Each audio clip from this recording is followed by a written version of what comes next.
안녕하세요. 새생명교회 가족 여러분. 오늘은 수요공감 두 번째 시간입니다. 제가 오늘 여러분과 함께 나누기를 원하는 말씀은 화요일 큐티 본문인 신명기 11장 1절로 12절 말씀입니다. 특별히 8절에서 12절까지 말씀을 보면 반복해서 나오는 두 단어, 차지 그리고 땅이라는 단어가 있습니다. 하나님께서 차지할 땅, 가나안 땅이라고 하는 그 약속의 말씀을 주시면서 그 땅을 차지할 조건을 이렇게 말씀하셨습니다. 제가 1절 말씀 한번 좀 읽어보겠습니다. 그런즉 네 하나님 여호와를 사랑하여 그가 주신 책무와 법도와 규례와 명령을 항상 지키라.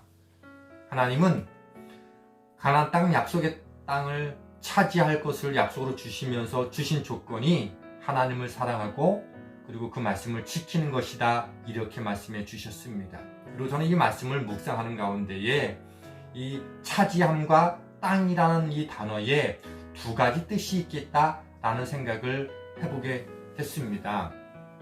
하나는 물리적인 장소로 말하는 말 그대로 가나안 땅을 의미합니다.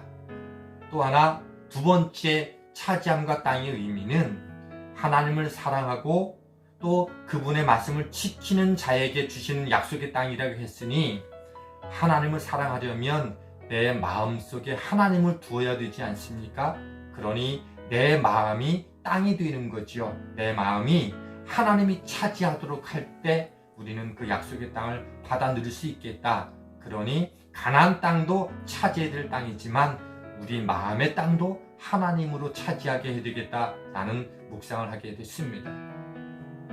세상은 물리적인 것을 차지해야 누릴 수 있다고 말합니다. 성경은요, 내가 꼭 차지해야 될 것은 하나님이라고 말씀하지요. 하나님을 내가 차지하려면 먼저 하나님께서 내 마음을 차지할 수 있도록 해야만 합니다. 그러니 내가 하나님을 차지한다고 하는 것은 하나님께서 내 삶을 온전히 차지하도록 내어 드리는 것이 전제되어야 합니다. 나를 말씀 앞으로 데려가고 말씀이 나를 주장하고 그리고 그 말씀 앞에 나를 내어 드리는 것, 그것이 하나님이 내 마음을 차지하도록 하는 방법이 아닐까요? 오늘 신명기 11장 3절, 4절, 5절, 6절, 7절까지 말씀을 보면 계속적으로 반복해서 나오는 말이 과거에 내가 너희에게 행한 그 일들을 기억하라고 말씀하시고, 그리고 8절을 가면 그러므로 너희는 가나안 땅을 차지하게 될 거다, 이렇게 말씀을 주셨어요.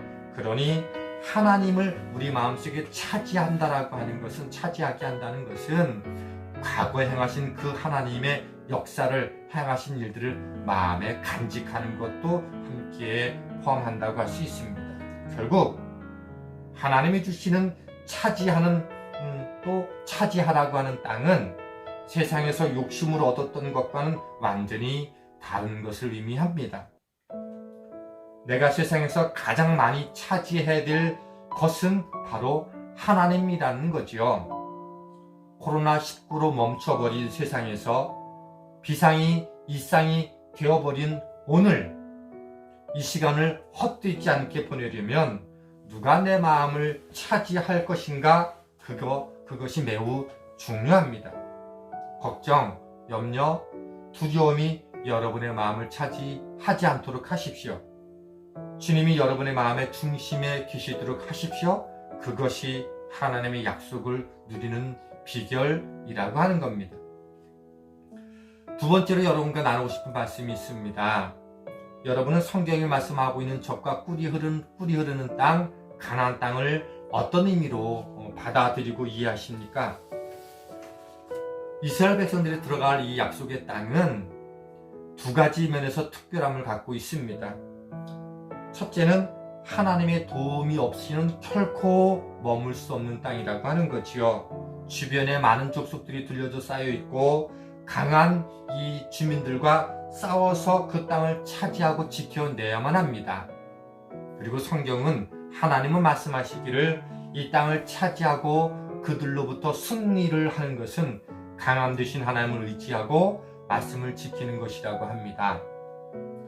두 번째로 10절을 보면 가나안 땅은 애굽 땅과 같지 않다고 했습니다. 이집트는 날강이 주는 풍성한 물로 인해서 농사를 잘 지을 수 있는 조건을 갖고 있지요. 그 결과 풍요가 보장되어 있습니다. 그러나 가나안 땅은 비를 흡수하는 땅이기 때문에 적당한 때에 하늘로부터 비를 공급받아야만 합니다. 이른 비와 늦은 비가 적당히 내려야만 하지요. 낮에 그리고 밤의 일교차로 이슬을 공급받아야만 합니다.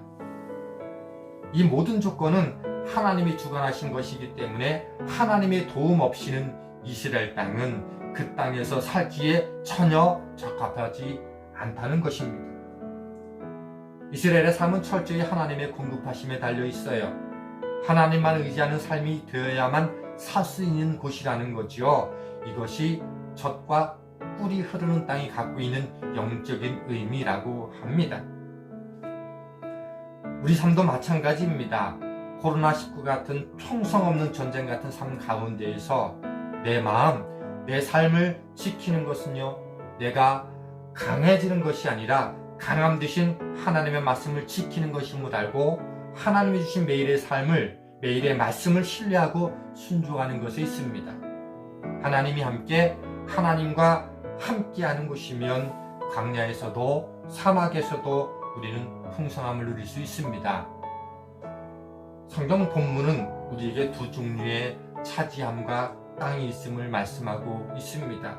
내가 가나안 땅을 차지하는 그 물리적인 것과 하나님을 사랑하는 자에게 이 땅을 주신다고 말씀해 주셨으니 하나님의 마음이 들어와 있어야 할 곳, 하나님이 차지해야만 될 내 마음의 땅도 있습니다. 하나님이 내 마음을 차지하면 우리는 하나님을 사랑하게 되고 그 말씀을 순종하게 됩니다. 그리고 그것은 하나님이 약속하신 젖과 꿀이 흐르는 땅, 가나안 땅에 도달하고 차지할 수 있는 방법이라고 성경은 증거하고 있습니다. 오늘 여러분이 서 있는 곳을 하나님이 함께하는 곳, 하나님과 함께하는 곳으로 만드십시오. 그리고 여러분의 마음속에 하나님이 차지하도록 늘 그분께 내어 드리십시오.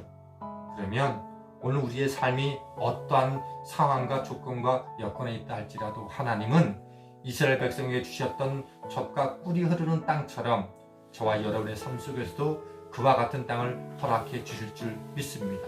이 축복이 여러분 가운데 가득하게 되기를 주님의 이름으로 축원합니다.